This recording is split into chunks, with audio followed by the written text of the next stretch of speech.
महाराष्ट्र में सियासी उठापटक के बाद बागी शिवसेना विधायक एकनाथ शिंदे और भाजपा का गठबंधन हुआ, जिसके बाद एकनाथ शिंदे मुख्यमंत्री और देवेंद्र फडणवीस उप मुख्यमंत्री बने। लेकिन अब बात चल रही है महाराष्ट्र सरकार के कैबिनेट विस्तार को लेकर, जो अभी तक नहीं हुआ है और कयास लगाए जा रहे थे कि राष्ट्रपति चुनाव के बाद इसका ऐलान किया जाएगा, लेकिन उसके बाद भी इसको लेकर चर्चा नहीं हुई।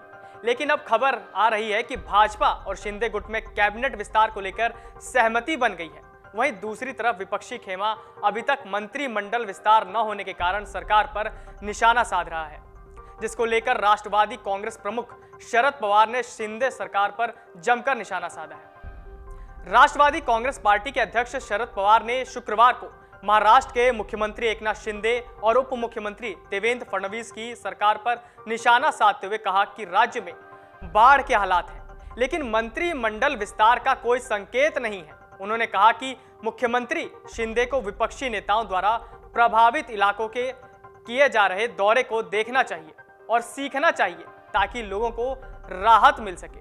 पवार ने संवाददाताओं से कहा, एक महीना सरकार के शपथ लेने के जो उसने 30 जून को ली थी होने को आया है, लेकिन मंत्रियों का कोई अता पता नहीं है।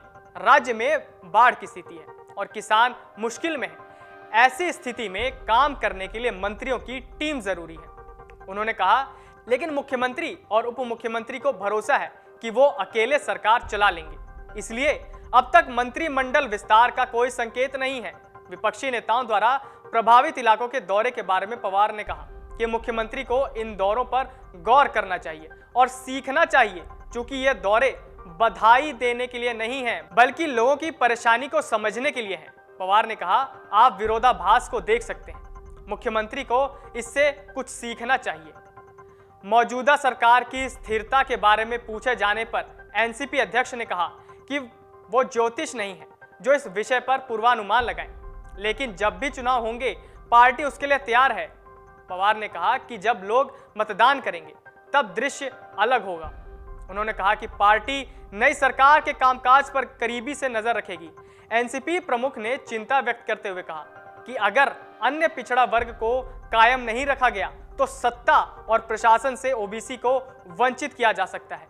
महाराष्ट्र में होने वाले स्थानीय निकाय चुनाव के बारे में उन्होंने कहा कि महाविकास अघाड़ी के लिए जरूरी है कि वो मिलकर चुनाव लड़े।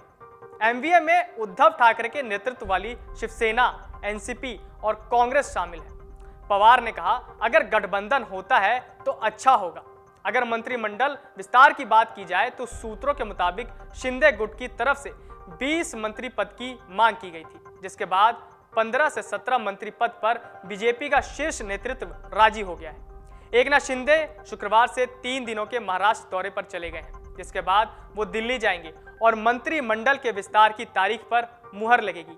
जानकारी के मुताबिक जहां शिंदे गुट से पुरानी सरकार में मंत्री रहे नेताओं को मंत्री पद मिलने की बात सामने आ रही है, तो कुछ नए चेहरों को भी मंत्री पद मिलने की जानकारी मिल रही है।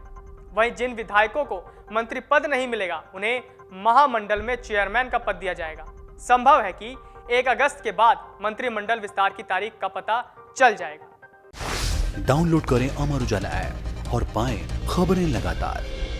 अगर आप ये वीडियो YouTube पर देख रहे हैं तो हमारे चैनल को सब्सक्राइब करें और बेल आइकन को दबाना ना भूलें। अगर आप Facebook पर ये वीडियो देख रहे हैं तो हमारे पेज को लाइक करें।